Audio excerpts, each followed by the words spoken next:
kooxda maleeshiyaadka al-shabaab wixii ka dambeeyay jabkii ka soo gaaray howlgalladii bilay la soo dhaafay ka dhaca gobolada dalka howlgalladaas oo iska kaashanayeen ciidamada xoogga dalka iyo dadka deegaanka kuwaas oo ay kooxdani ku waayeen deegaano iyo degmooyin badan waxaa si toos ah u soo shaabaxay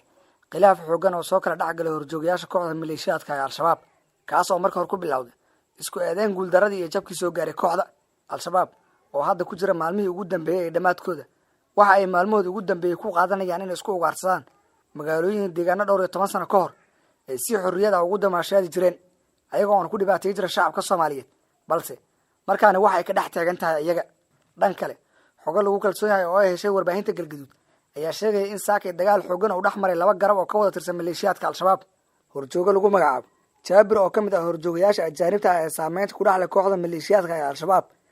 ayaa waxaa saakay guri uu ka degnaa degmada Jilib ee gobolka Jubbada Dhexe ku weeraray maleeshiyaad ka tirsan kooxda al-shabaab isla markaana ka amar qaatay horjoogaha lagu magacaabo Mahad Karatay dagaalkan dhex maray maleeshiyaad ka wada tirsan kooxda al-shabaab